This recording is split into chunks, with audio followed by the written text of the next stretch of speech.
départ, c'est que je ne suis pas un professionnel. Je l'étais avant, mais pas dans le domaine du polar. Bon, j'ai été directeur d'école pendant très longtemps.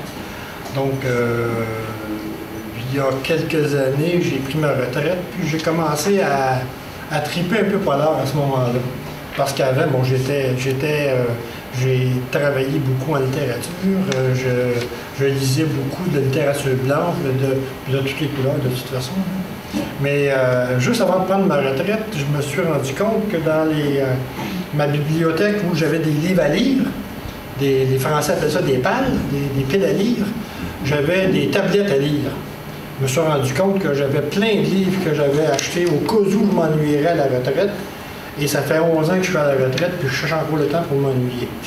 Je ne l'ai pas trouvé encore. Mais ça va peut-être venir un jour, je ne sais pas. Donc, je ne suis pas du tout un professionnel.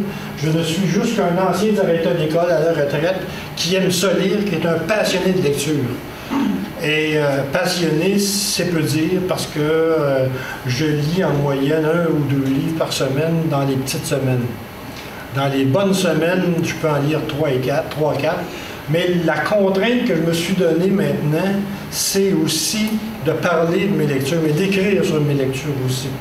Donc, je vous ai mis l'adresse un peu plus loin de mon blog, Polar Noir et Blanc, qui depuis 10 ans, où je présente mes lectures, où je dis pourquoi j'ai aimé ou pas aimé ces livres-là. Mais c'est rare que je dis pourquoi j'ai pas aimé, parce que je ne parle que des choses que j'aime.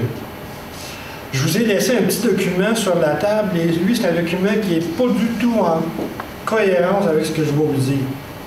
Parce que ça m'arrive souvent de me faire demander, ben, qu'est-ce que tu me conseilles de lire?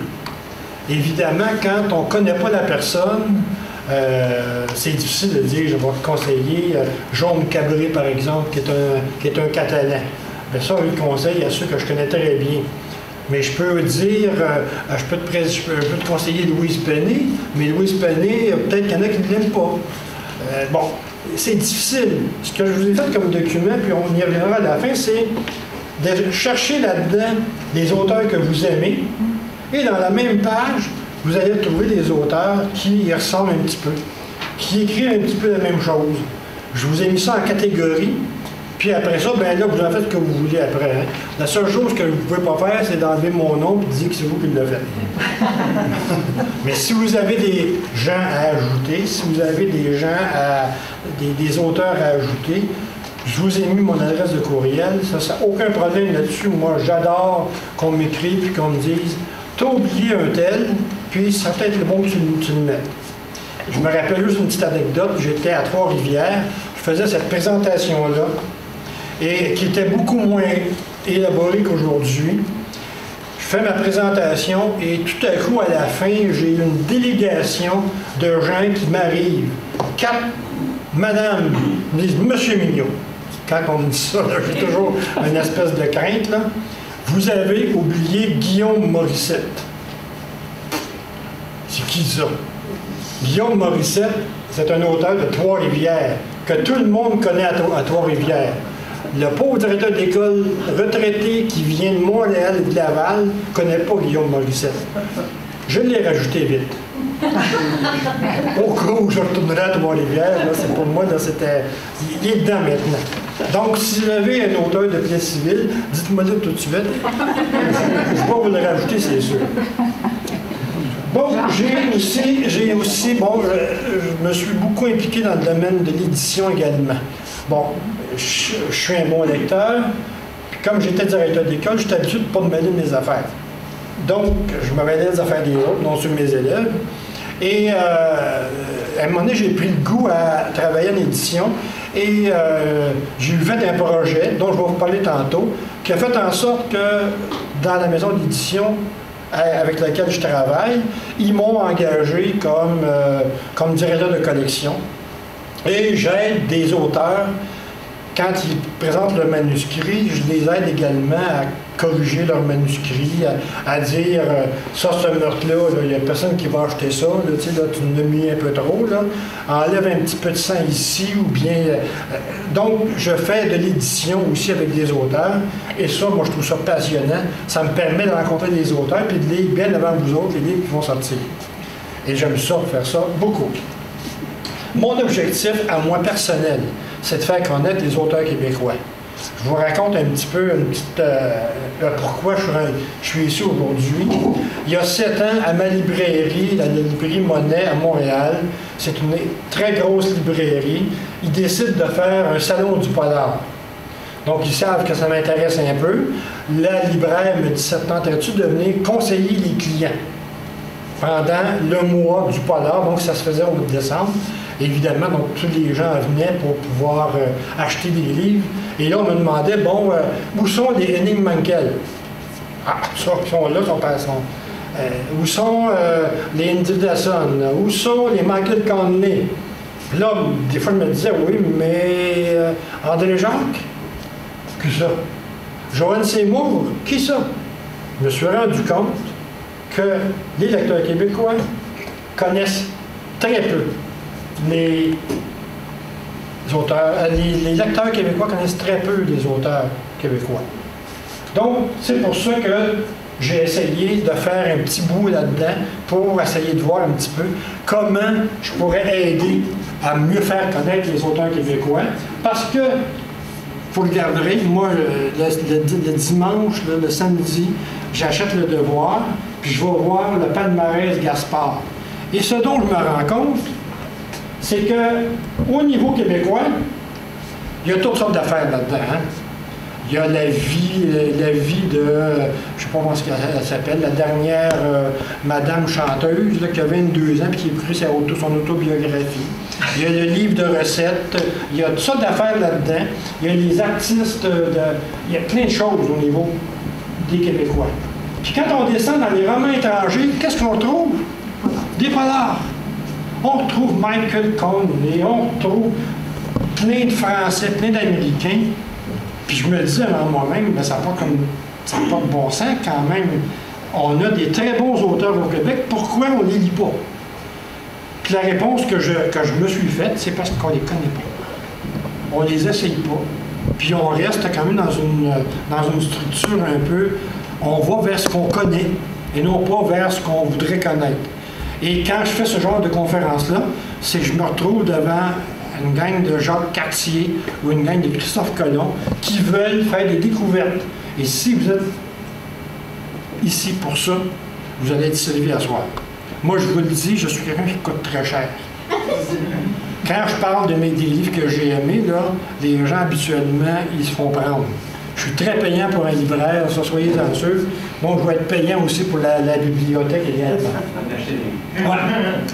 Donc, c'est quoi un polar?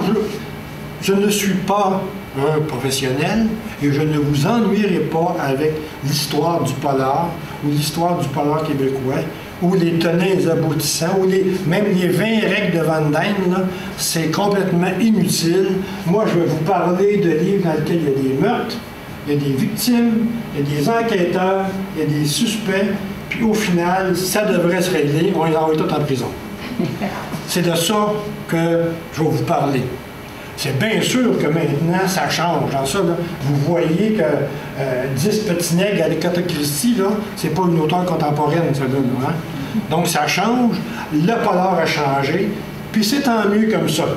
Qui va faire en sorte que le polar, il va ressembler à beaucoup de choses. Puis c'est beaucoup de choses là, on va les voir. C'est bien sûr qu'il reste toujours le roman à énigme, tu sais, celle là, que je viens de parler. Là. Il y a un meurtre qu'on le résout. Mais il y a aussi le roman noir qui peut ne pas avoir de meurtrier, mais qui donne quand même une vision très laide de la société. Il peut avoir le suspense. Les Français appellent après ça le thriller, avec la prononciation du TH.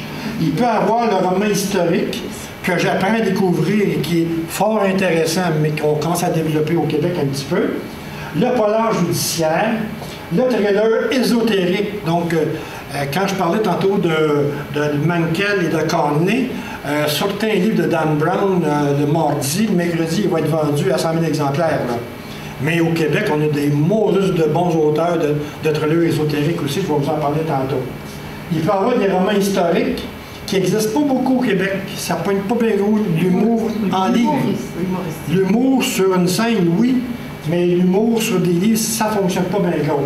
Il y a des parodies, il y a des romans d'espionnage. Donc, on va essayer de voir un portrait de ça, puis je vous les ai montrés un petit peu dans le document que je vous ai laissé. Ce qui fait en sorte que le polar, le roman policier, le thriller prend des visages complètement différents au Québec, puis partout dans le monde. Vous voyez ici l'affaire Harry Hébert. Vous avez peut-être lu ça. Bon, il y a eu des ostinations. C'est un polar, c'est pas un polar, c'est un roman policier, c'est pas un roman policier. Mon message que je vous lance aujourd'hui, on s'en fout. Les règles, on s'en fout. Moi, j'ai lu ça, puis j'ai tripé. Donc, c'est un bon roman. Qu'on l'appelle polar, qu'on l'appelle roman policier ou qu'on l'appelle littérature blanche, on s'en fout. On aime ça. Donc, le polar contemporain prend vraiment plusieurs visages et c'est tant mieux, tant mieux. Parlons du roman québécois, du polar québécois. Je vous ai mis ici deux exemples d'analyses qui ont été faites. Norbert Spener, qui est le spécialiste du polar au Québec, qui est mon gourou, là, qui m'a appris à dire des niaiseries là, assez rapidement, a écrit 2 livres pour un peu faire le tour du portrait du polar au Québec. Si ça vous tente d'aller vous jeter là-dedans, ça existe. Il vient même de sortir, là je ne l'ai pas mis, ça s'appelle Le Détectionnaire. C'est une grosse brique, ça d'épais, où il parle de tous les détectives, policiers récurrents dans les romans partout au monde. Et c'est du sport, hein? C'est du sport. C'est un héritage qu'il a eu de quelqu'un qui est mort, qui est en train de faire ça. Il a dû le terminer. Et jusqu'en 2016, si je me rappelle bien, c'est à jour. Donc, si, vous, par exemple, vous lisez un roman de Dominique Sylvain, une Française, puis vous voulez savoir son personnage de Lola Joss, à quoi il ressemble, bien, vous allez là-dedans, puis il vous fait un portrait de cette détective-là, puis il vous en parle pendant 2-3 paragraphes. Donc, c'est intéressant. Il y en a des auteurs au Québec. Vous en avez listé beaucoup. Ce que je vais faire ce soir, c'est vous parler d'à peu près d'une quinzaine de femmes, une quinzaine d'hommes, puis je vais vous en présenter d'autres aussi très rapidement pour faire un peu le portrait de ce que c'est que le polar québécois ici. On commence par le polar féminin. Ça me tente de parler des femmes en premier, excusez-moi, c'est mon intérêt dans la vie. La reine, vous la connaissez sûrement, Christine Brouillet. Bon, Christine, c'est l'auteur qui, selon moi, a parti le polar au Québec. On peut pas, c'est une incontournable. Puis d'ailleurs, elle écrit encore des sacrés bons romans. Puis surtout, c'est une femme extrêmement généreuse qui parle des polars des autres. Donc, si vous écoutez le samedi matin à Télémétropole, c'est sûr, Télémétropole? Oui. À Salut Bonjour, elle fait des chroniques à toutes les 2 semaines, puis elle est passionnante. Il y a des prétendantes au trône, donc des gens qui ont beaucoup de romans derrière la cravate, puis qui sont quand même assez bien reconnus. Et il y a la relève, et vous voyez que la relève, elle est énorme. Donc là-dessus, on va voir ces personnes-là, une après l'autre, en tout cas la majorité. Je vais vous parler de qui elles sont, puis qu'est-ce qu'ils ont écrit. Donc, c'est pas de la théorie, c'est de la pratique. C'est de vous dire, par exemple, Christine Brouillet, c'est une pionnière du polar au Québec. C'est elle qui a écrit le premier polar, en tout cas moderne, avec, quelqu'un se rappelle du titre? Elle a gagné avec ça le Chère voisine. Elle a gagné le prix du premier roman, donc en 1981, si je me rappelle bien. Et elle a un personnage mythique. Ah oui. Et elle a un personnage mythique qui s'appelle Maud Graham, que l'on a vu d'ailleurs en film. Il y a 2 films qui ont sorti avec Maud Graham, avec justement, c'est Maud Guérin qui fait Maud Graham. Et moi, à chaque fois que je lis un Maud Graham, je vois Maud Guérin, ça fait comme une espèce de lien assez rapide. Elle a, dans Chère voisine, un personnage qui s'appelle Louise, qui n'est pas un personnage très sympathique, qui aime beaucoup les chats. Et il n'y a pas longtemps, elle a refait un Louise. Elle est revenue avec un Louise qui était, ma foi, drôlement intéressant. Elle a son tout dernier roman, je ne sais pas si vous l'avez vu, le roman Chambre 1002.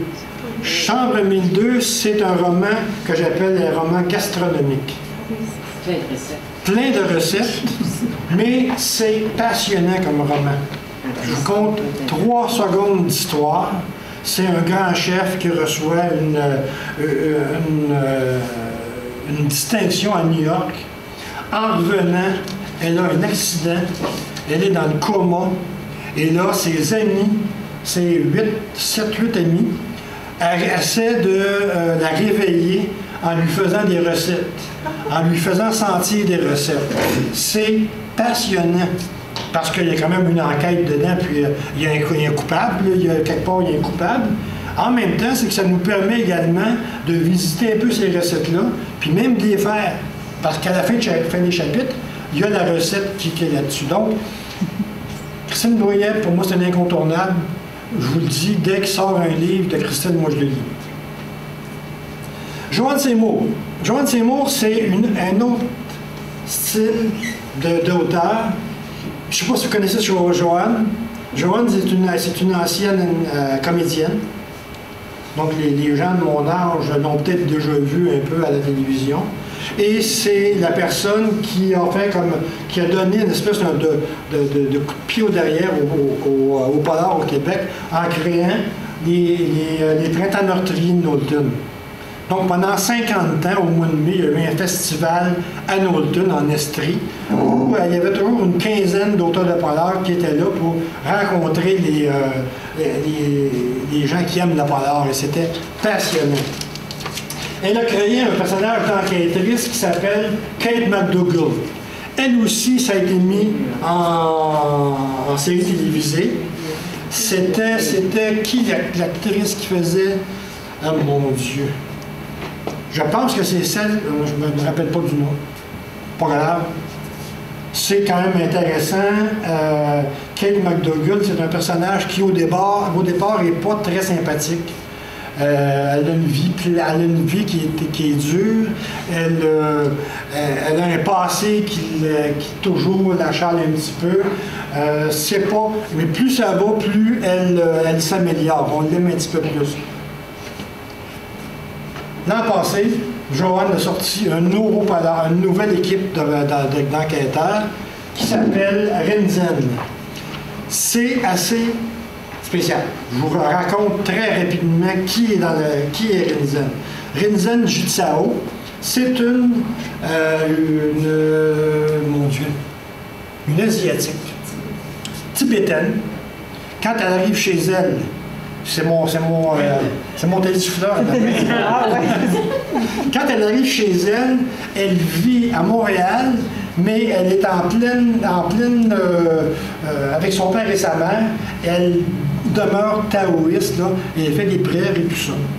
Elle a un assistant à la brigade de recherche de police qui est, lui, un gay qui adore courir les salons de bronzage et des salons où les messieurs qui sont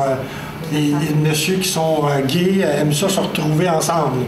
Donc vous voyez un petit peu là déjà l'antagonisme qui n'existe pas parce qu'ils s'entendent comme de la rame à foire. Et c'est vraiment beau de voir cet élément-là. Et cette Rinzen-là, elle est extraordinaire. Dès les premières pages, on va l'aimer, puis vous allez l'aimer. Andrea Michaud. Andrea Michaud, selon moi, c'est une des plus belles plumes au Québec. Vous allez rencontrer des gens qui vont vous en parler, qui vont vous dire Andrea, c'est pas quelqu'un qui écrit des polars. Et pourtant, c'est des sacrés bons polars. Je vous parle de ce livre-là, Bondrée, qui a gagné une multitude de prix. C'est un roman extraordinaire. Bondrée, c'est un espace qui existe, qui s'appelle en réalité Boundary. C'est à la frontière américaine avec le Québec. dans son espèce de géographique, il y a un lac au centre. Puis l'été, il y a des gens qui viennent autour du lac pour s'installer. Et il y a une jeune fille qui meurt. Et là, il sort un paquet de choses de cette forêt-là, des légendes, il sort des raconteurs. C'est absolument passionnant. Ça a été choisi comme le meilleur roman au Québec, le meilleur polar au Québec. Il a été choisi le meilleur roman francophone à Quai du Polar à Lyon, en France. C'est, si vous avez un 15 pièces à dépenser sur un livre pour ce soir, puis là, je vais vous le dire un vrai 15 fois, là, c'est pas grave. On va dire, le vieux, il radote, mais c'est pas grave. Là. Ça, Bondrée est en livre de poche, ça vaut vraiment la peine, c'est un excellent roman. Si vous aimez aller plus loin, si vous aimez vous casser la tête un peu, moi, il y a celui ici, Route secondaire. Andrea a fait un roman sur lequel elle se pose la question qu'est-ce qui ferait en sorte que j'aurais peut-être des problèmes avec les personnages que j'ai créés. Donc, durant tout le roman, il y a une espèce d'aller-retour entre le personnage principal qui s'appelle Andrea, on ne sait pas pourquoi, et un personnage de son roman avec qui elle parle, avec qui elle échange, sans jamais qu'ils sont tous deux ensemble. C'est absolument féerique, c'est de la poésie, mais c'est aussi tout le problème dans la forêt, là, il y a des choses là, qui se passent, puis c'est pas nécessairement très jojo, là, hein. Donc, parce que dans les romans d'Andrea Michaud, ça arrive souvent que la forêt est présente et que c'est... Il faut prendre ça avec des pincettes, la forêt, ça a l'air que c'est bien énervant. Excuse-moi, non? Oui. Ça me permet de prendre un verre. Vous aimez ça, vous allez le payer après. Oui, c'est correct. Prenez un coup. Merci. Je reviens sur le prix Saint-Pacôme. Oui. Pouvez-vous nous en dire un mot? Parce qu'on voit ça tous les années passées, puis on sait plus ou moins c'est quoi. Oui. Le prix Saint-Pacôme, c'est... il y a un village qui s'appelle Saint-Pacôme dans le bas du fleuve. Petit village. Un très petit village. La rivière Ouelle passe en bas, c'est un endroit charmant. Il y a une madame qui un jour a décidé donc, de vider sa bibliothèque et a remis à cette petite bibliothèque-là municipale, qui est à peu près grande comme la salle ici, là, sa collection de livres de polar. Et le conseil municipal et les gens de la place ont dit « Mais pourquoi pas? Pourquoi on ne serait pas la capitale nationale du polar au Québec? » Et ils se sont édictés comme ça, capitale nationale du polar au Québec, et depuis 12 ans, à chaque année, ils remettent le prix du meilleur roman policier au Québec. Là, ils ont un prix maintenant pour le meilleur roman écrit en français, puis ils ont un prix également pour le meilleur roman polar pour des ados. Donc, vous voyez, ils se sont édifiés comme capitale nationale du polar, et depuis 12 ans, ça fonctionne. Et à chaque année, ils vont faire leur présentation du polar de l'année. Oh, j'ai passé par-dessus Martine. Martine Le Tulipe, c'est pas une auteure de polar, de roman policier pour adultes. C'est une auteure de polar pour les ados et les enfants. Mais je vous la mets là quand même parce que Martine Le Tulipe, c'est une très bonne nouvelliste. Bon, je ne sais pas si vous aimez les nouvelles. Je vais vous convaincre de mes nouvelles, vous allez voir ça. Mais les nouvelles de Martine La Tulipe, ce livre-là qui s'appelle « Les faits divers n'existent pas », c'est vraiment passionnant. Donc, une histoire, 10-15 pages, vous êtes enchanté. Vous refermez le livre, vous le mettez sur la table de chevet, puis vous pouvez l'en prendre 2 semaines plus tard, il n'y a aucun problème. Mais si vous allez à lire des nouvelles, Martine Le Tulipe, c'est quelqu'un de très bien, qui écrit très bien. D'ailleurs, elle a été longtemps directrice de la revue Alibi, qui est une revue de nouvelles de policiers. Sylvie Catherine de Veilly. Sylvie Catherine, c'est une auteure qui écrit d'abord pour la jeunesse. qui, depuis peu, c'est quand j'ai fait le montage, parce que ça fait quand même 3 ans que je traîne ce depuis peu-là, mais elle est passée à l'écriture pour les adultes. Et elle a créé un personnage qui s'appelle Jeanne Laberge, qui est le premier personnage. Elle a inventé un personnage qui devient la première femme inspecteur au Québec, avec tout ce que cela comporte. Donc, la raillerie des hommes, les gars qui n'ont pas aucun respect pour elle, mais on va bien savoir qu'au fur et à mesure, Jeanne va prendre un peu d'assurance. Et elle est excellente, cette Jeanne-là, pour pouvoir remettre le taquet à certains de ses enquêteurs. C'est des romans qui sont passionnants. Ça, en bas, je vais laisser faire, j'ai oublié de l'enlever. Bon, vous savez qu'est-ce qui s'est passé avec Giovanni Apollo, là. Mais il y avait quand même... dans le thriller avec Giovanni Apollo. Ah, c'est presque ça. C'est la vie passionnante. C'est presque ça, mais c'est un roman, je peux vous en parler 2 secondes. C'est un roman où ce Giovanni avait réfléchi, avait eu un rêve. Oui, c'est ça. Devant les miroirs, surtout. Donc, il y avait un rêve, puis il en a parlé à Sylvie Catherine, puis la pauvre Sylvie Catherine a accepté de faire le roman avec lui, mais sachant ce qui s'est passé après, c'est moins de l'amour présentement. Maryse Rouy. Maryse Rouy, c'est la préférée de ma blonde. C'est une auteure de polar, mais c'est une auteure de polar historique. Elle a une écriture complètement passionnante.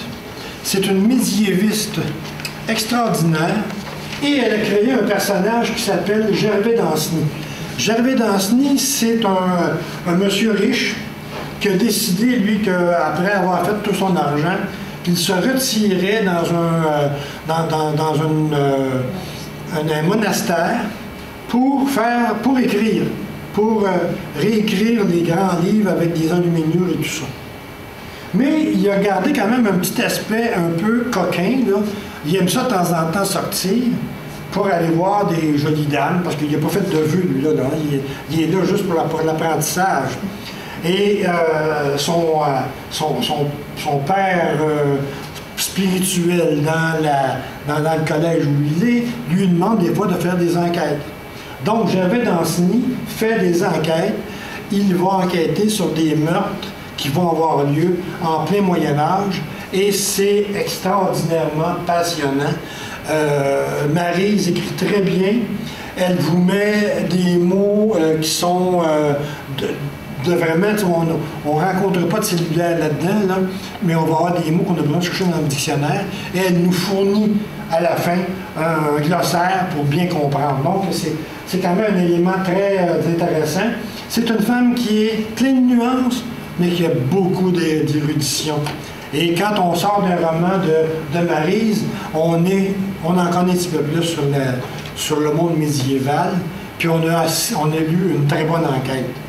Donc, c'est un conseil excellent. Puis si vous avez des jeunes enfants ou si vous avez des petits-enfants comme on a, elle est une très bonne auteure pour la jeunesse également, à peu près dans le même style, mais avec quelque chose de beaucoup plus facilement lisible pour des adolescents. Roxane Bouchard, c'est une de mes préférées. Elle a écrit plusieurs choses. C'est une fille qui est très polyvalente. Elle est présentement, elle travaille beaucoup avec l'armée, avec les soldats pour les humaniser un peu. Mais elle a écrit un polar qui s'appelle « Nous étions le sel de la mer ». Qu'est-ce qu'il y a de différent là-dedans qui fait en sorte que ça vous tenterait de le lire? Bien, je vais vous le dire, qu'est-ce qui est différent là-dedans. Elle met son enquête en Gaspésie. Déjà, c'est quand même pas si pire. C'est rare qu'on va parler de Gaspésie dans nos livres au Québec. Puis là, en plus, c'est qu'elle prend son personnage, son policier, puis c'est un Mexicain. Donc, imaginez un Mexicain, policier en Gaspésie. La culture est bien différente. La pêche, ils ne pêchent pas la même chose, hein? Et pas nécessairement au même temps.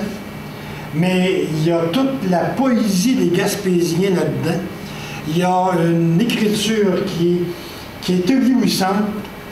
Puis elle dit, nous étions le ciel de la mer, c'est que quand le lisant, on sent le varech, on sent le poisson, on sent la vague, on sent le froid qui nous amène. C'est un roman passionnant, une découverte à faire.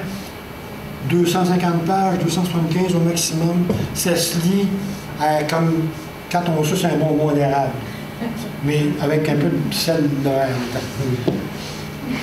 Ariane Gélina, c'est surtout une auteure de fantasy, donc elle fait beaucoup de fantastique. Excusez. C'est aussi une très bonne nouvelliste. C'est elle qui dirige la revue Solaris, qui fait des nouvelles sur tout l'aspect fantaisiste. Elle s'occupe de beaucoup de choses, puis elle enseigne de la littérature fantastique à l'Université du Québec à Trois-Rivières.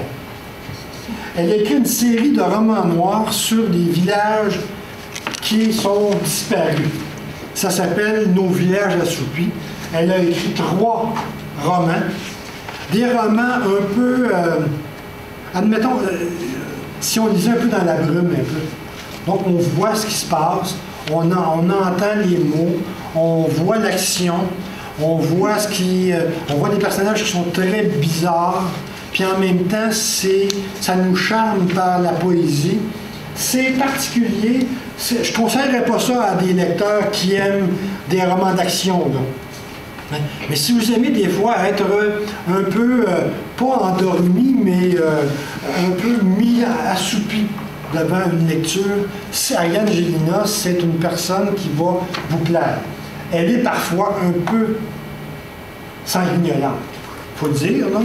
Elle est parfois, si vous la voyez, là, c'est une petite demoiselle toute petite, les cheveux roux jusqu'ici, là, un visage d'ange, mais faites attention à ça, les visages d'ange. Oh! Des fois, c'est terrible.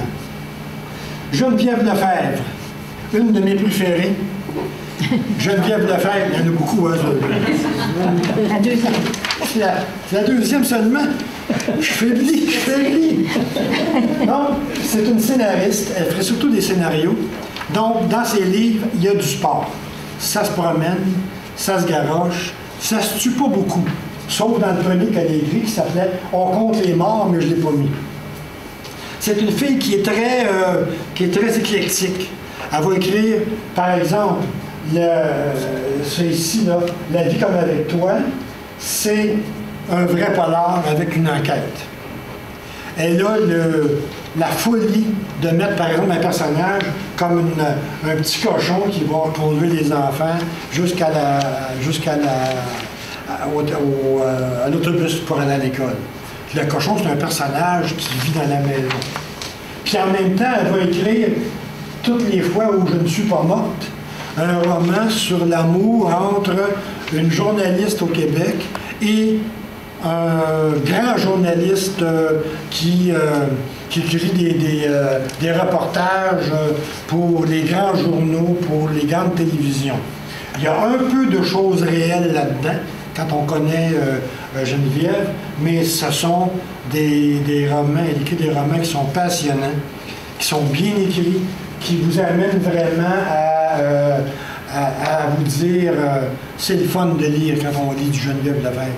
C'est vraiment le fun, pas juste pour l'histoire, mais pour le style également. Florence Menet, c'est une journaliste qui souvent va écrire sur le domaine du journalisme. Donc, soit la télévision, soit la radio. Florence, c'est un peu la personne qui va vous surprendre par la qualité de son écriture, par la qualité de ses phrases, par la qualité de ses analogies, ses images qu'elle va vous donner. C'est quelqu'un qui écrit superbement bien, puis qui fait en sorte que il se passe des choses, puis en même temps, vous êtes un peu charmé par le langage. Son dernier livre, Sur ta tombe ici, c'est un roman qui est très, très, très difficile à lire parce que c'est une histoire qui est presque vraie. Donc, quand on lit ça, c'est que c'est une Québécoise qui apprend que sa mère est morte en France et qui doit aller faire une espèce de fermeture de la maison, s'occuper de tout ce qu'il y a à faire quand quelqu'un est mort. En tout cas, elle est prise là-dedans et elle s'immerge dans cette histoire-là. Elle s'immerge dans la maison où elle a vécu avec sa mère quand elle était en France. Et tout revient. Et tout ce qui revient n'est pas nécessairement très joli. Elle a essayé d'oublier, mais ça remonte assez rapidement. Donc, c'est dramatique, c'est bien écrit, c'est intéressant, c'est bien fait, c'est vraiment quelque chose de très bien à lire. Très, très peu de personnes que j'ai connues n'ont pas aimé ce livre-là. Anna-Raymonde Gazaille, ça, c'est une autre découverte. C'est une femme qui est très peu connue, qui publie d'ailleurs dans une maison qui ne fait pas beaucoup de polar, donc il n'y a pas d'historique polar là-dessus. Mais si vous voulez des romans qui sont qui abordent des sujets chauds, qui abordent des sujets contemporains, puis qui sont traités d'une façon intelligente, Anna-Raymonde Gazaille, c'est vraiment quelque chose de très bien. Donc des romans contemporains, bien écrits, puis ça se passe à Montréal, puis ça se vit à Montréal. Donc par exemple, si vous vous promenez dans le Myland, mais vous allez vous promener dans le Myland une fois, bien, vous allez voir, vous allez vraiment vous sentir immergé dans le Myland. Il y a un de ces romans, je pense que c'est Denis, où ça commence très durement, puis vous allez voir qu'au niveau du fait du contemporain, c'est que c'est une jeune musulmane qui est retrouvée pendue à la piscine après un tremplin par son foulard. Donc vous voyez un peu que c'est quand même pas déconnecté de la réalité. Et Anna-Raymonde, je pense qu'elle mesure 4 pieds 8 à peu près, qu'elle doit peser à peu près 83 livres et quart, là. Mais elle a une puissance d'écriture, une puissance d'évocation qui fait en sorte qu'on est purement et simplement envahi par ces personnages, envahi par le climat de ces romans. Catherine Lafrance, elle n'a pas écrit de polar, mais je l'ai mis là pourquoi? Parce qu'en lisant jusqu'à la chute, ici, j'ai dit à Catherine, t'as écrit un polar. Elle dit, je ne le savais pas.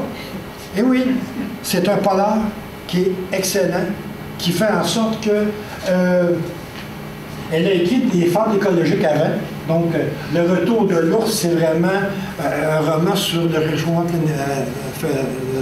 planétaire, puis l'impact que ça peut avoir sur le Nord. Mais c'est très intéressant parce que c'est un roman, c'est pas une thèse, là. Mais Jusqu'à la chute, c'est une histoire qui est assez terrible, qui fait en sorte qu'il y a un personnage qui, je ne vous dirai pas pourquoi, puis ni comment, est porté à aller se jeter en bas d'un édifice de 10 étages. Mais ça, c'est l'histoire. Puis je ne vous donne pas le contexte, là. C'est vraiment le début. Et ce qui est le fun là-dedans, c'est de dire, on va lire un polar, mais l'auteur ne le savait même pas. C'est tout intéressant dans ce sens-là. Découverte des dernières années, c'est quand on parlait de relève au début, là, Marie-Ève Bourassa. Est-ce qu'il y en a qui l'ont déjà lu? Marie-Ève Bourassa, elle a, premièrement, c'est une nouvelle auteure. Ça fait 3 ans qu'elle est dans le portrait du polar au Québec. C'est une spécialiste des cocktails. Elle étudie en cinéma. Elle a décidé pas décidé, on n'a pas le choix, hein, pour faire des études, elle a dû travailler. Elle a travaillé comme barmaid, puis elle a lu, elle a appris, elle a suivi des cours. Ce qui fait en sorte qu'elle est spécialiste maintenant des cocktails. Elle a même écrit un livre qui s'appelle Elixir. C'est l'histoire des cocktails au Québec, qui est fort intéressant. Mais elle a une passion pour l'histoire. Elle a une passion pour Montréal. Et elle a écrit une série qui s'appelle Red Light, qui raconte un peu ce qui se passait à Montréal dans les années 20, pendant le problème de la prohibition aux États-Unis. Donc, on se promène dans la Red Light avant que Radio-Canada soit construite, là. OK? On se promène dans l'endroit. Puis ça, quand je lis les chiffres, ça me fait toujours un peu pratiquer. Il y avait 200 bordels sur le territoire d'où est Radio-Canada présentement. Ben, vous imaginez hein, qu'il y avait du monde qui se passait là. Donc, elle a écrit 3 romans avec un personnage qui revient de la guerre. Ça se passe dans les années 20. Lui, il était soldat. Il revient avec un problème de jambes. Puis tout ce qu'il veut, lui, là, c'est de retrouver sa blonde dans le quartier chinois, puis de fumer de l'opium, puis de se retrouver un peu partout, dans les airs, d'en haut. Mais, il est très connu. Il est quand même relativement gentil. Et quand il se passe quelque chose, ben on l'oblige presque à faire une enquête. Puis quand je dis on l'oblige presque, là, c'est qu'il est vraiment, là, il sort de la fumerie, là, la piquerie, là, puis il l'habille, puis il dit là, va enquêter. Le premier s'appelle Adieu Mignonne. Adieu Mignonne, là, Mignonne, c'est 2 choses. Premièrement, c'est une de ses anciennes nonnes qui est rendue maintenant une madame. Là. Vous savez c'est quoi une madame? Ouais. Hein? OK? Puis Mignonne, c'est sa canne aussi. Ce personnage-là, c'est absolument abject. Mais on l'aime dessus, ce gars-là. Il est aimable, même s'il est abject. C'est assez extraordinaire. Donc, Marie-Ève a gagné un paquet de prix avec ces romans-là. Et c'est une découverte à faire. Les 3 sont en livre de poche. C'est vraiment une plongée dans le Montréal des années 20, passionnante. Je vous raconte juste une petite anecdote. J'ai été invité en France l'été passé pour présenter mes 3 livres. Donc, j'ai fait 2 festivals. Et le premier festival me dit « Amènerais-tu avec toi un ou une auteur de la relève au Québec pour qu'on prenne conscience un peu de ce qui se passe au Québec? » Et là, dans mon esprit tordu, je me suis dit « Pourquoi pas amener Marie-Ève? » Dans son livre, là, vous pensez bien que son personnage parle pas pointu, hein? Oh, il y a quelques tabarnaks, hein? Il y a quelques... Oui. Et là, j'envoie à mon contact là-bas, j'envoie la trilogie au complet. Ça m'a pris 1 semaine. Peux-tu m'envoyer un glossaire, s'il te plaît? Je comprends pas moitié des mots. Mais Marie-Ève a été extraordinaire et c'est vraiment... on n'a aucun problème à comprendre. Puis les Français, quand ils se forcent un peu, là, ils arrivent quand même à comprendre. Il faut leur tirer un peu la... Mais ça, c'est des Français.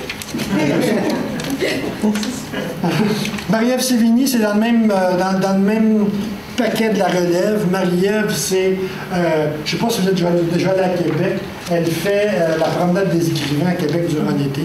C'est quand même passionnant. Elle l'a fait sur les pistes de Maud Graham.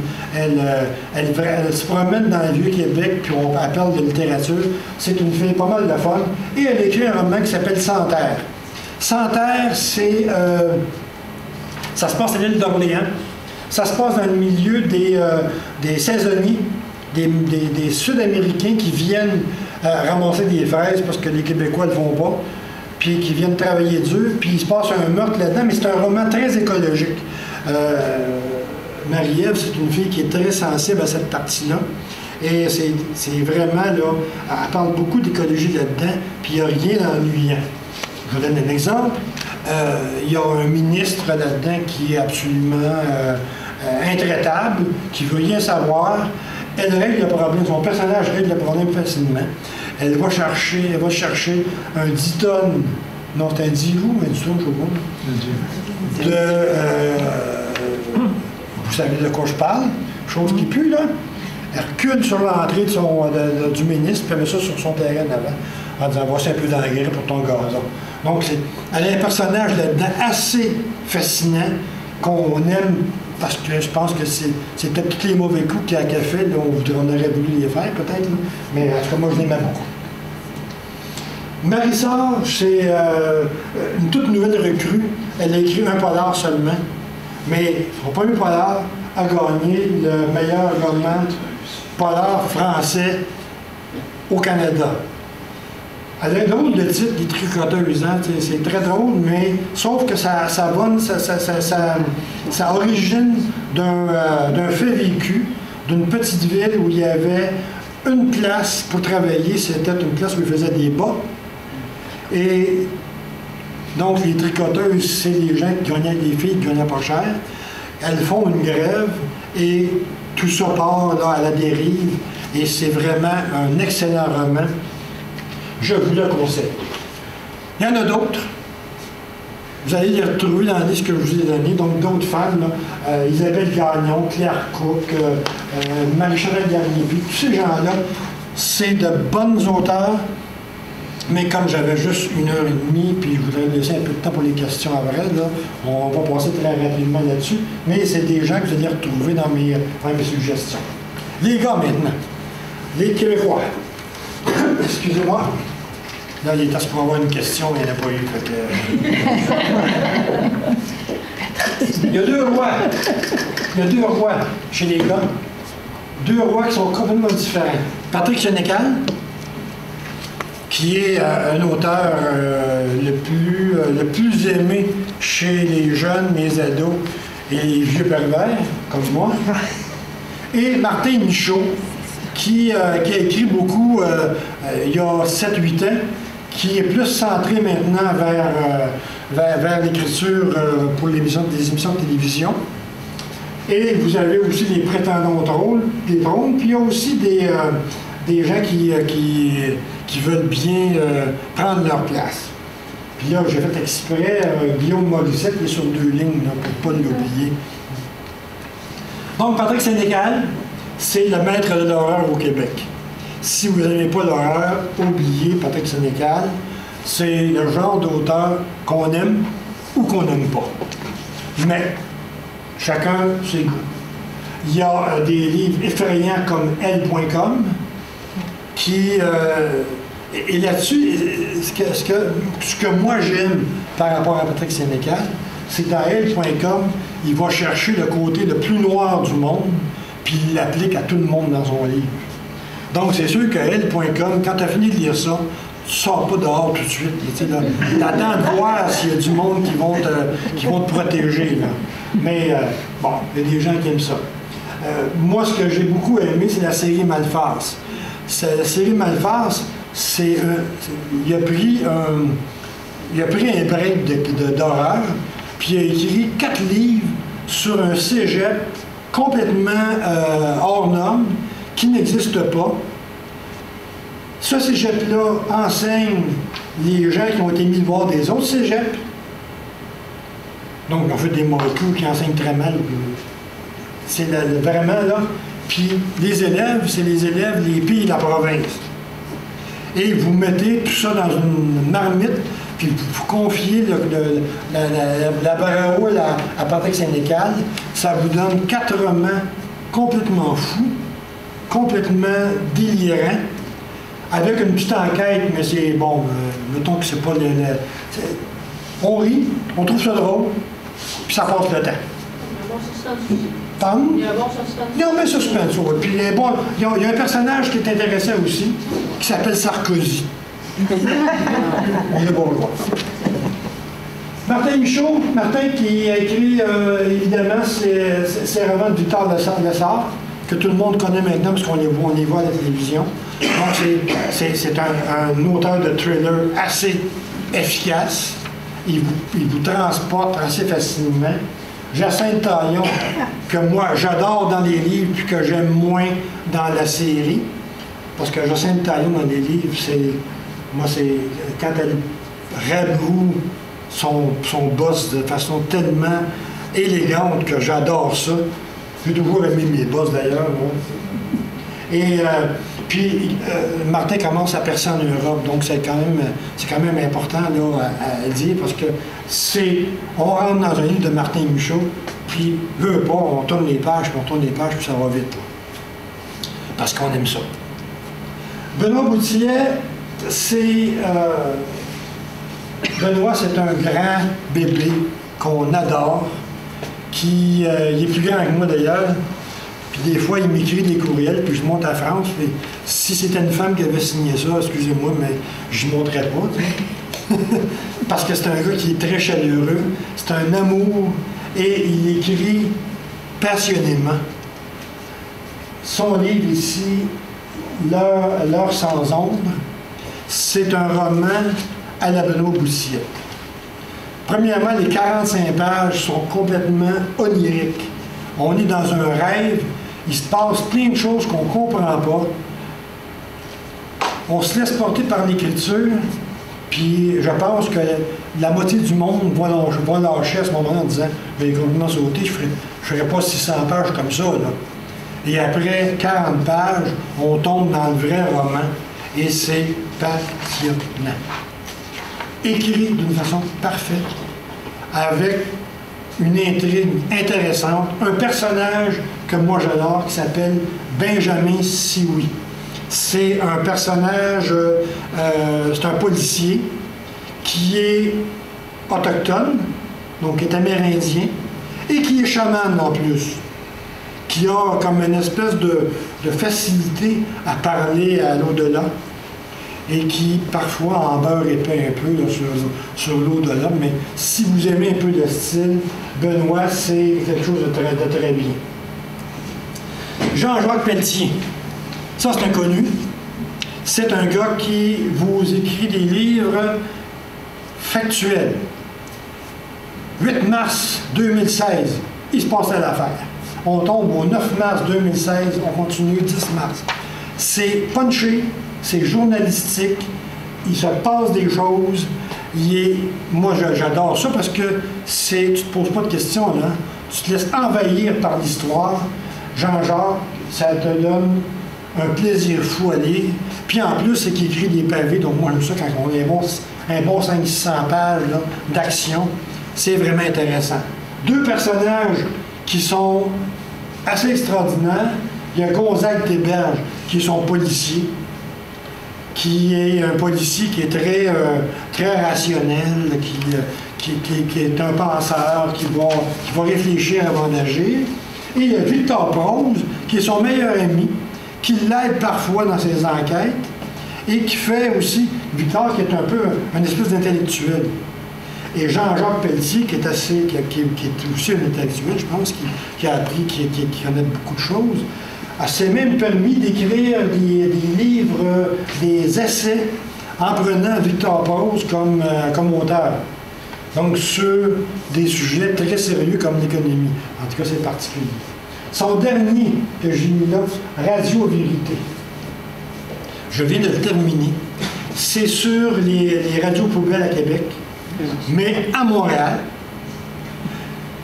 C'est un auteur, c'est pas un auteur, c'est un animateur de radio poubelle qui est, je pense, le plus, comment je dirais ça, le plus baveux possible, là, comme peuvent l'être certains animateurs de radio. Puis, il se fait enlever par une secte qui se nomme les libérateurs de je ne sais pas trop quoi. Et c'est mon cher Gonzague Théberge qui, étant un peu sur le bord de la retraite, sa femme est malade et il aimerait ça s'en occuper. Mais par la force des choses, il est nommé comme directeur du service de police de Montréal. Puis pendant 3 mois, on le dégage pour aller régler ce problème-là. Et comme il est bien chanceux, bien évidemment, les politiciens s'en mêlent, les journalistes s'en mêlent, et le poste de Radio Vérité s'en mêle.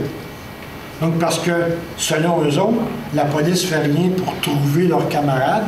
Donc, demande à leurs auditeurs d'aller un peu régler les problèmes, d'être plus rapide que la police. Ça donne des situations absolument terribles, mais c'est très, très, très intéressant. C'est un livre qui m'a passionné. Puis comme on n'a pas nécessairement de radio poubelle, puis moi je n'écoute pas du tout à Montréal, ça nous donne un peu le ton de ce qui peut se dire un petit peu dans ces postes de radio-là. Luc Chartrand, vous connaissez peut-être Luc Chartrand, qui est journaliste à Enquête. Et si vous aimez les enquêtes d'enquête, Luc Chartrand, c'est à lire. Bon, polar géopolitique, ça se passe pas chez nous, mais ça se passe ailleurs, dans des endroits qu'on peut regarder à la presse ou dans le Devoir ou au journal Le Monde. Donc, par exemple, l'affaire Myosotis, ça se passe en Israël. Donc, c'est un milieu où on ne prend pas de vacances dans des tromperies, là. Et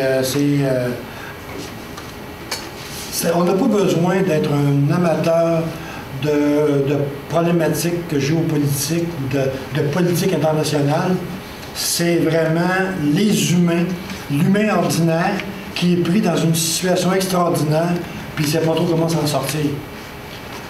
Mais en même temps, quand on a fini de lire ça, on sait que Luc Chartrand nous a appris quelque chose en même temps. Donc, on a eu du plaisir, on a eu des personnages qui sont vraiment extraordinaires, fascinants, auxquels on s'attache. Puis en même temps, en sortant de là, on était un petit peu moins niaiseux. Donc déjà, c'est quand même pas si pire, là. La lecture, des fois, de la littérature, ça nous amène à ça parfois, d'être un petit peu moins niaiseux. Il y en a qui devraient lire beaucoup, mais ils ne sont pas ici habituellement. Excusez-moi. André Jacques, si vous aimez des auteurs qui nous font des bons romans, des bons polars, là, qui nous accrochent, là, puis qui sont bien écrits, c'est votre homme. André Jacques, c'est un prof de littérature qui est pas loin d'ici. Je pense qu'il était à Thetford Mines, c'est pas loin d'ici. Il a enseigné beaucoup à Thetford Mines. Là, il était à la retraite depuis une quinzaine d'années. Et il a inventé un personnage qui s'appelle Alexandre Jobin, qui est un antiquaire. Antiquaire qui, avant, était enquêteur dans l'armée. Mais il a démissionné, il a fini sa carrière, il a démissionné dans l'armée après 15 ans, je pense qu'ils ont leur retraite. Là. Et là, il s'est acheté une place sur la rue Saint-Laurent, devient antiquaire, et tous ces crimes de cette série-là, c'est des crimes dans le domaine des arts.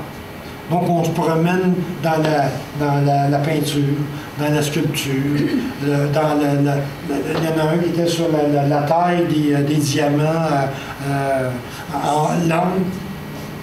Donc, c'est vraiment très bien écrit, très bien fait. On lit ça, ça coule de source. Il y a jamais de phrase tout croche, jamais de mot de trop. C'est passionnant. André Jacques, ça gagne à être connu. Il n'est pas lu beaucoup. Il devrait l'être beaucoup plus. C'est, selon moi, un des très bons auteurs de polar au Québec, puis qu'on devrait vraiment, là, que tout le monde le connaisse, ça me paraît important. En plus, il nous fait voyager. Il nous amène un peu partout dans le monde. Puis il a la décence de nous faire, de nous partager les espèces de visions qu'il a, de vues qu'il a sur les villes, sur les gens et tout ça. Donc, c'est très, très bon. Je vous le conseille grandement. Et Pavie, la bataille de Pavie, qui selon moi est un de ses meilleurs, il y a une surprise là-dedans extraordinaire, mais je ne vous en parle pas. D'ailleurs, on a la même éditrice, ça n'aime pas ça que je vous dise comment ça finit. Hervé Gagnon, polar historique. Et de toutes sortes, là. Hein? Il y a deux choses, Hervé. Je le classe dans les thrillers ésotériques, dans une partie, puis je le classe dans les thrillers historiques, dans l'autre partie. La partie, ce que je vous montre ici, là, c'est ces trois romans-là, c'est des romans qui sont toujours, à la base, cherchés dans des situations concrètes qui sont déjà arrivées. Son personnage principal, c'est Joseph Laflamme, qui est un journaliste dans les journaux, et c'est un pigiste à Montréal. Donc, ceux qui ont mon âge ou peut-être un peu moins, vous vous rappelez La Patrie, vous vous rappelez du dimanche matin, on se retrouve là-dedans à la fin du 19e siècle, dans un Montréal où on va se promener le dimanche au Parc Sommel, puis on prend encore un peu des fois la calèche pour se promener un peu dans Montréal. Donc vous voyez un petit peu là, on est vraiment dans le Montréal de la fin du 19e siècle. Sa sœur, c'est une jeune fille non réclamée qui prend soin de son frère, là, comme ça n'a pas de bon sens, là, hein? elle fait son lavage et tout ça, elle prépare. C'est vraiment, j'allais dire la femme idéale, mais c'est pas ça que je voulais dire. Bref, mais, excusez-moi, oui, je vais manger une volée dans la grande maison, mais ça, qu'est-ce que vous voulez? Il faut bien que je fasse rire le monde un peu, hein?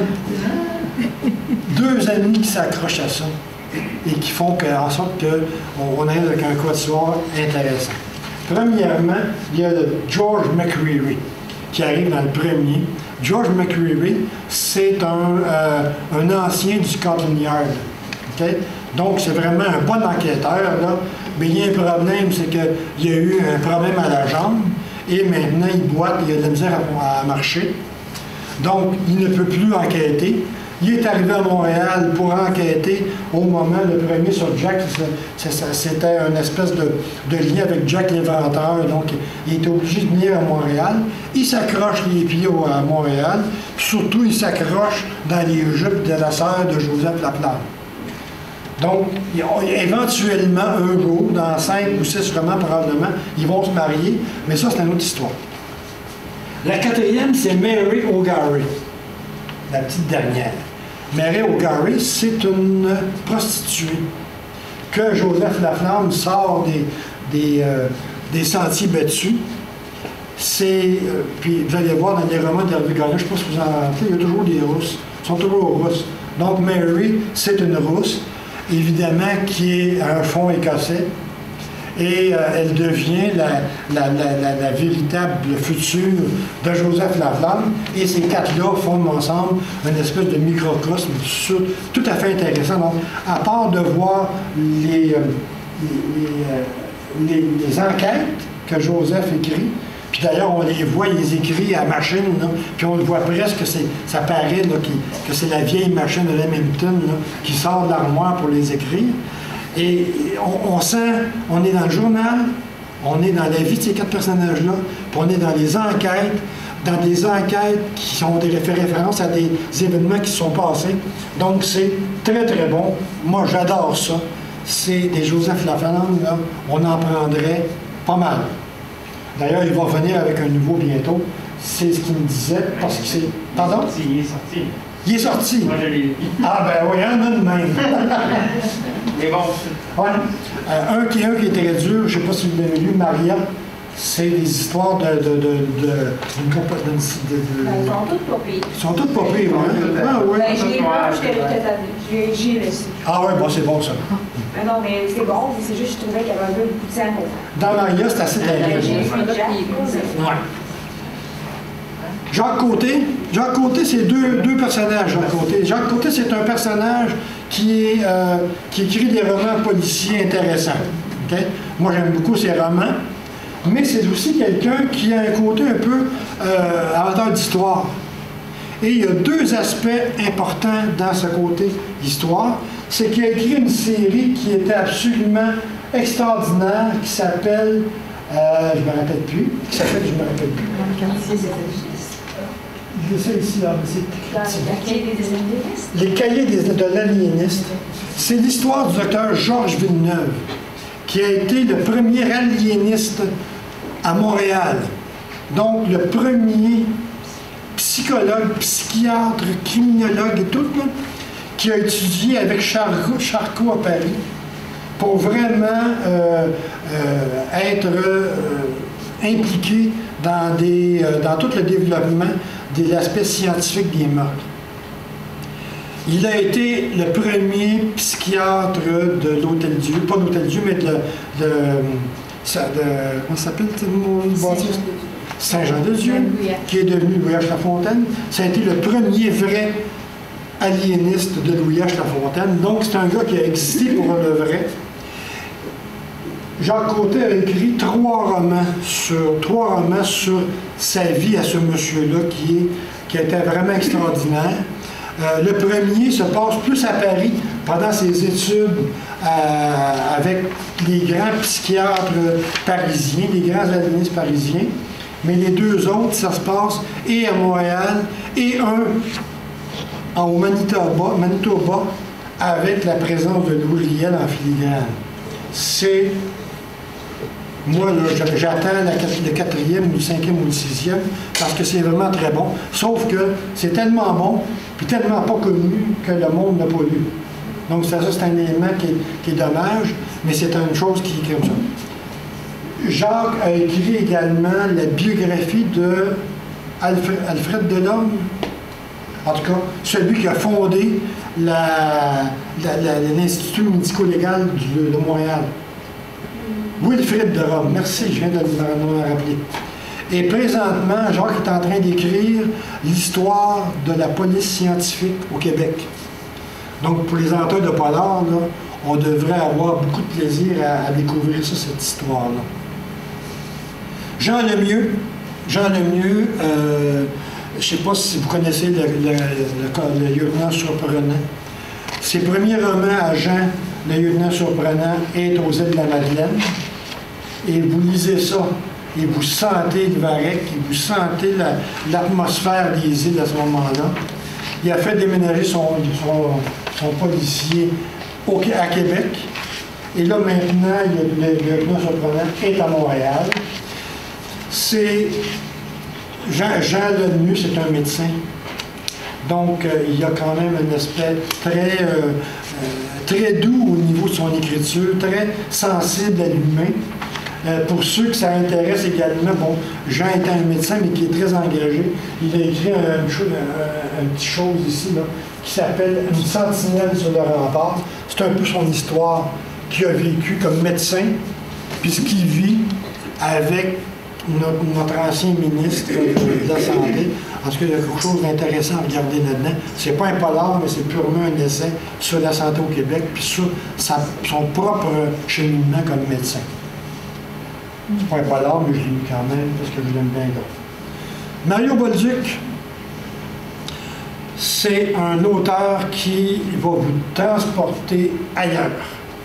Bon, premièrement, son personnage principal s'appelle Max O'Brien. Qu'est-ce qu'il fait dans la vie? C'est un bandit. Mais ce qui est drôle là-dedans, c'est que dans aucun de ses livres, on voit qu'il est bandit. C'est ça reste derrière lui.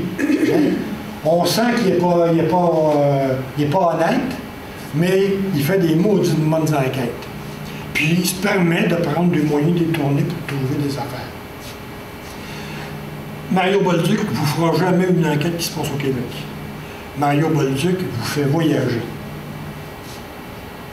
Albinos, en Afrique. Les Tziganes, en Roumanie.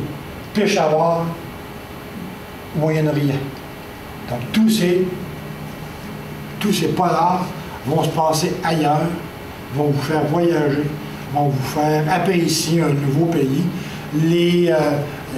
Beaucoup au niveau de la culture, mais évidemment aussi, bon, on va apprendre des choses. Moi, mon préféré, celui que j'aime beaucoup, c'est Albinos, parce que les Albinos, je ne sais pas si vous connaissez en Afrique, ces personnages-là, ils sont carrément tués parce qu'il y a une légende qui fait que si vous avez un peu de poudre d'os d'albinos, ça vous porte chance.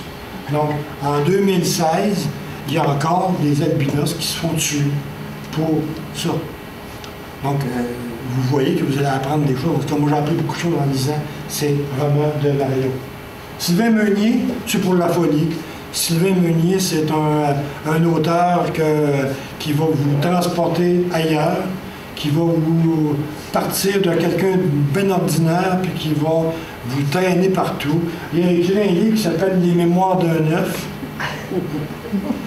Il a écrit un autre livre qui s'appelle j'aime pas le golf, en tout cas, un affaire comme ça. Et là, il a écrit son dernier « L'Empire du Scorpion ».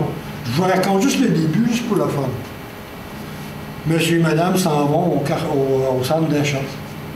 Comme d'habitude, monsieur s'assoit en plein centre, attend que madame fasse ses achats. Monsieur attend. Madame a disparu. On pense qu'elle est enlevée, on pense que tout ça. C'est bien meilleur que ça. Voulez-vous le savoir? Oui. Vous ne le savez pas. c'est très bon. C'est que ce genre de roman-là qui vous surprend. Et, tout le monde va au centre d'achat, tout le monde. Je ne suis pas le seul mari qui soit dans le milieu à attendre. Il y en a d'autres. Donc, c'est monsieur et madame tout le monde qui s'assoit là, puis il m'a demandé extraordinaire, il se passe quelque chose, puis ça vaut la peine d'écrire un livre, puis de le faire aller par le monde aussi. Richard Sainte-Marie. Oui, je vais prendre un petit coup d'eau. Ceux qui ont été payés qui vont poser des questions, là, comptez pas sur votre salaire. Ah oui?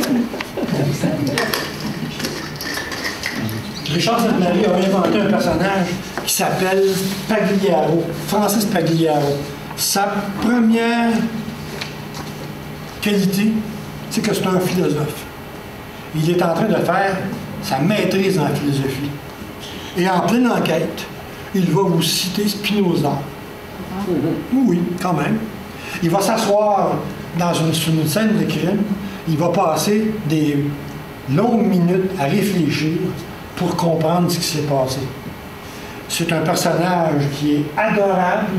Il y a une femme qui aime. Il ne prend pas de coups. Il n'est pas drogué.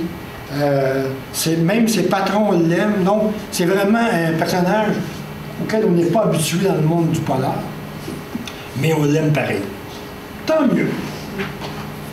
Le dernier, la clarinettiste, je ne l'ai pas encore lu, mais ça s'en vient. Mais tous les autres, j'avais aimé. Maxime Wood. Maxime Wood, c'est... comment je dirais ça donc? C'est que si vous voulez rire un peu, si vous voulez vous rappeler... vous savez, il y a des films où on fait, là, le monsieur donne un coup de poing, puis on voit Power, tu sais, c'est les films de... Je pense que c'était dans les années 60, 70, là, où il y avait vraiment quelque chose de spectaculaire dans les batailles. Là. Je pense que c'est dans Batman, vous voyez ça aussi, là, dans Batman. C'est le genre de roman qui écrit. On peut voir ces espèces de power-là qui sautent un peu partout. Ça se passe au début des années 40, 45, 50 à peu près, à Montréal. Souvent, on va entendre la radio, on va entendre Roger Boulu, on va entendre le reportage sur le Canadien de la partie d'hier où Maurice Richard a pété les plombs contre un autre joueur. Donc, il y a plein de choses comme ça qui nous rappellent. C'est des romans qui sont très cherchés. Puis ceux qui aiment beaucoup la littérature noire, qui ont été élevés comme moi un peu à la Raymond Chandler puis Philippe Marleau, on retrouve cette noirceur-là aussi, avec ce personnage-là qui porte un Stelton, puis qui a toujours un air un peu comme t'as de beaux yeux, tu sais, là. Laurent Chabin, l'homme à la moustache.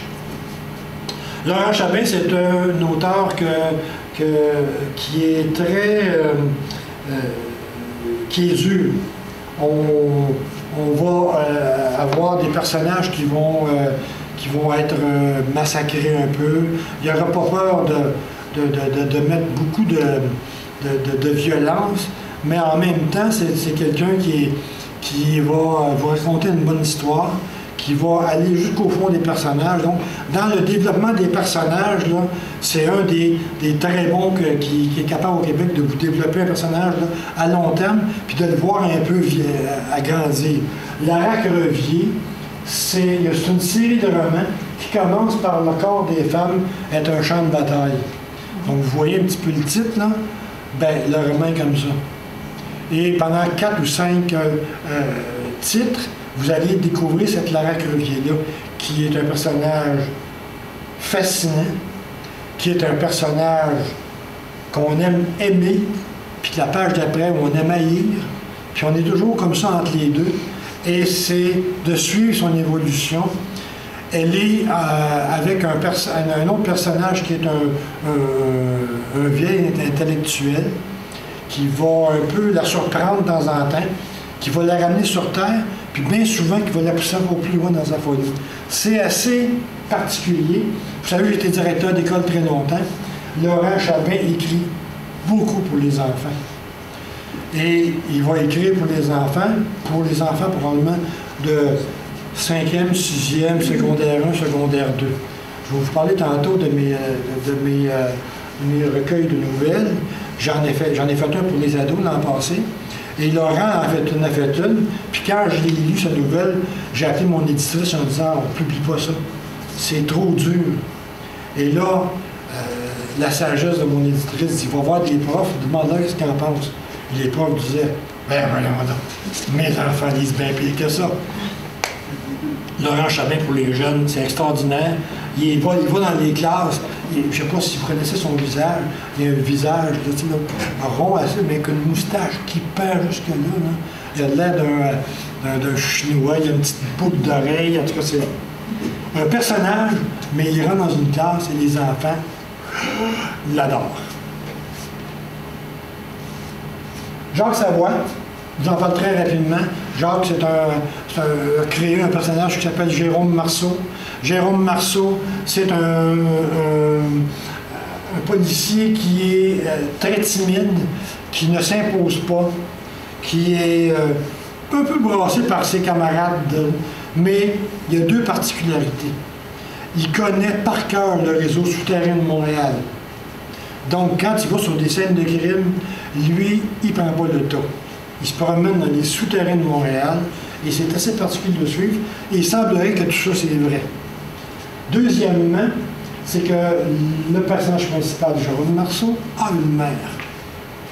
Mais vous savez, le genre de mère juive un peu, là, super protectrice, là, et les dialogues qu'il peut y avoir entre Jérôme Marceau et sa mère, ça, on va dire comme Mastercard, ça se paye pour. C'est priceless, c'est tellement drôle. Vous imaginez la mère qui parle à son garçon de 45 ans, comme s'il avait 5 ans, là, et le pauvre Jérôme Marceau qui en subit les conséquences. Et que c'est juste ça, ça vaut la peine. André Marois, très rapidement, André Marois écrit des romans qui sont toujours sur la corde entre pour la jeunesse ou pour les adultes, mais qui sont très bien écrits, qui sont un peu durs, parce que c'est un auteur de noir, mais c'est quand même intéressant. Si vous avez des enfants de niveau primaire, début du secondaire, les vols d'enveloppe de sandwich, c'est un petit bijou pour les ados de 10, 11, 12 ans. C'est vraiment extraordinaire. C'est un des rares romans pour ados qui a été traduit dans je ne sais pas trop combien de langues. Le voleur de sandwich, là. Puis l'écœurant, il a fait, à un moment donné, son directeur, il n'est pas fin dans sa vie. Là, j'y ai dit, le prochain, il vient d'être fait. Guillaume Morissette, il ne faut pas oublier Guillaume Morissette, Trois-Rivières. Guillaume Morissette, il est capable de mettre le bordel à Trois-Rivières quand ça a l'air d'être une ville très calme, très gentille, mais il se passe des choses dans cette ville-là. Et son personnage, c'est l'inspecteur Héroux. Il y a même eu des terroristes là, dans un de ses romans, je ne me rappelle plus c'est lequel. Là. Et l'avant-dernier, des fleurs pour la première fois, est absolument effrayant.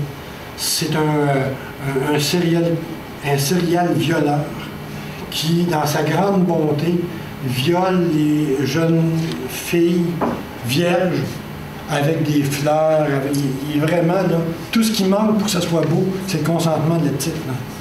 Mais pour lui, c'est son bonheur d'ouvrir le monde de la sexualité. En tout cas, c'est assez spécial, mais c'est quand même quelque chose de... Ça se passe à Trois-Rivières. Les nouvelles policières. Là, excusez-moi, je fais un peu de publicité. Excusez-moi. Ouais. C'est excellent, vraiment excellent. Non, je vous disais tantôt en entrée de jeu que mon objectif, c'est de faire connaître les auteurs québécois. Et pour moi, la manière que je l'ai pensé, c'est de vous les présenter par des nouvelles. Donc, les deux premiers, Crime à la librairie et Crime à la bibliothèque, vous avez 33 auteurs québécois qui ont travaillé, qui ont produit une nouvelle avec cette thématique-là. Okay? Donc, Richard Sainte-Marie, Christine Bourrier, tous les grands auteurs ont été demandés et ils ont tous à peu près accepté. Le troisième, Crime au musée, lui, il est particulier parce que j'ai essayé de réunir 18 femmes, 9 Québécoises et 9 européennes pour nous faire un crime au musée. Et j'avoue que c'est très intéressant de visiter ces 18 musées-là.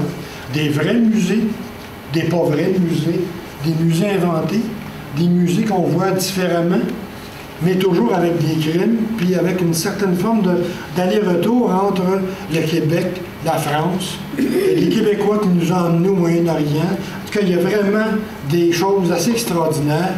Et je l'aime beaucoup, celui-là. Le quatrième, il vient de sortir, Mystère à l'école. C'est mon petit dernier, mon petit préféré. Mystère à l'école, c'est pour les jeunes de 12 à 14 ans. Des nouvelles, mystères, à l'école, c'est pas des meurtres. Mais il y en a. Quand on met Laurent Chabin là-dessus, il faut vivre avec.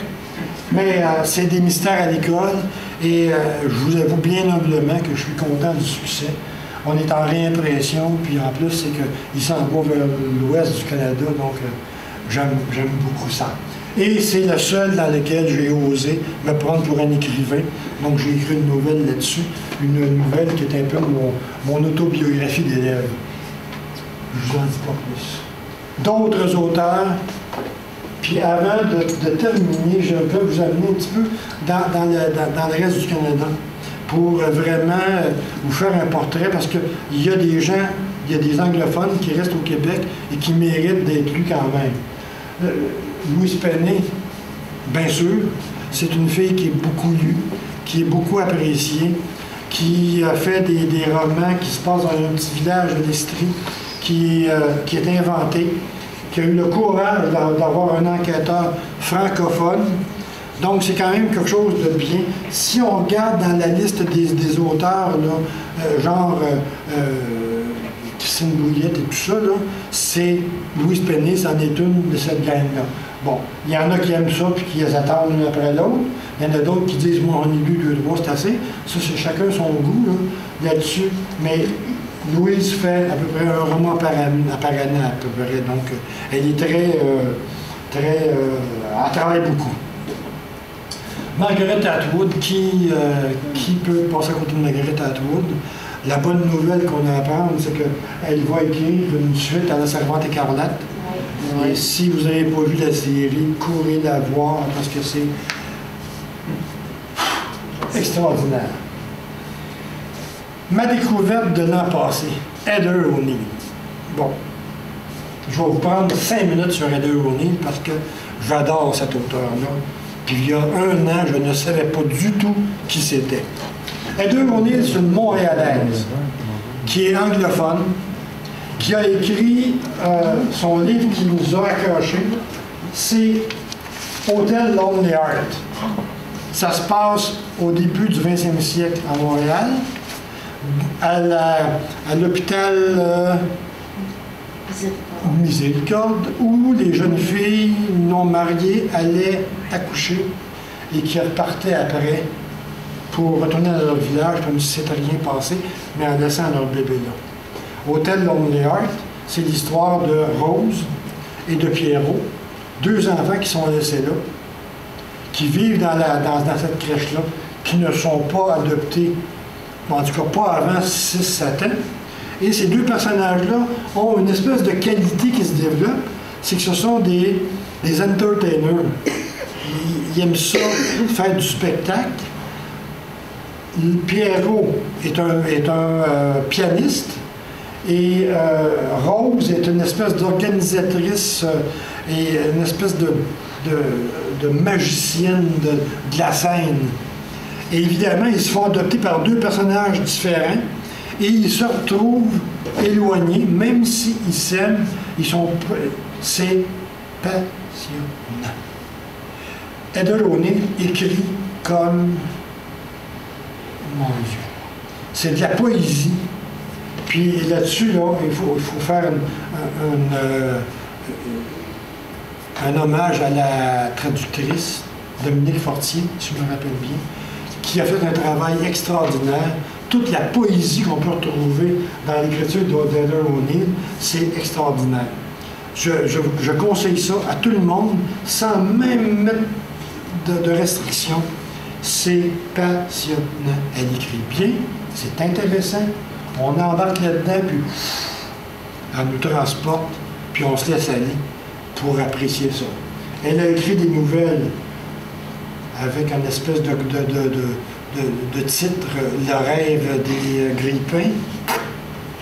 C'est dans le même style. Et selon ma douce moitié, la balade de Baby semble être meilleure que l'Hôtel Lonely Heart. C'est le premier roman. Puis c'est le premier roman qu'elle a écrit. Ouais. C'est aussi bon que ça. Ouais. Parce que si vous avez, c'est pas 15 piastres, c'est plus cher. Si vous avez, ils sont pas encore en livre de poche, là, l'Hôtel Lonely Heart, mais c'est un beau cadeau à se faire, par exemple, pour des lecteurs de polar, puis des lecteurs qui Le apprécient. bibliothécaire nous l'a offert. Sinon, là, la bibliothèque. Les grippins aussi. Ouais. Ah, Et ouais.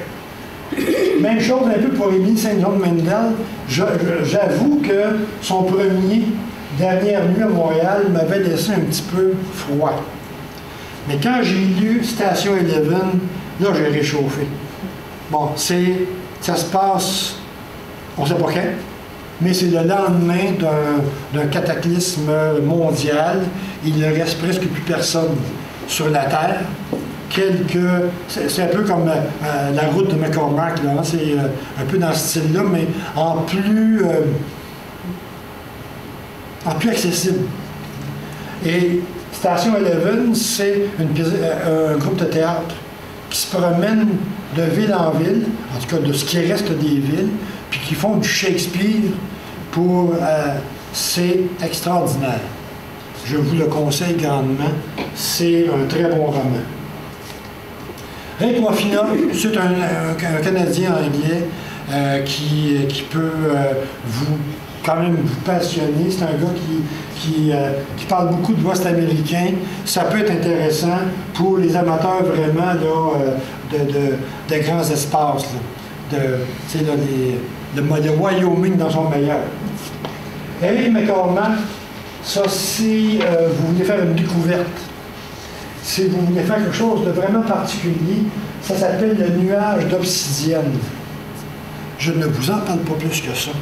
Mais si vous voulez faire une découverte, puis que vous allez en parler à tout le monde après, parce que c'est tellement bon, mais que c'est le fun, c'est que personne ne le connaît.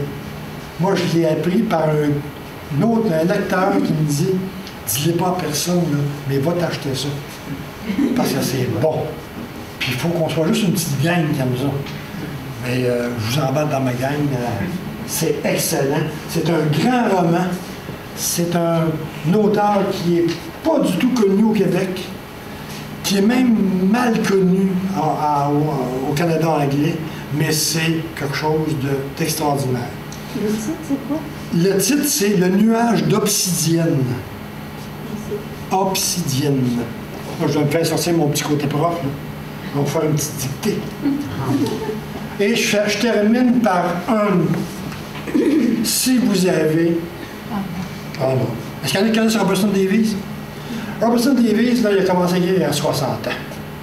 C'est un personnage qui s'est beaucoup impliqué dans le théâtre en Ontario. C'est un Ontarié. Il a écrit 2 trilogies. La trilogie de Deptford et la trilogie de Cornish. J'ai lu ça, là, je ne sais pas comment je suis tombé là-dessus. Et c'est... Moi, j'étais sûr que cet homme-là, avant de mourir, aurait le prix Nobel de la littérature. Il ne l'a pas eu. Je ne comprends pas pourquoi. J'ai eu la chance, l'immense chance, de m'asseoir à McGill puis de l'entendre lire 2 chapitres de son roman, de son dernier roman, et j'étais là, puis j'étais complètement ébahi. C'est beau, bien fait, une écriture un peu du 19e siècle, un peu.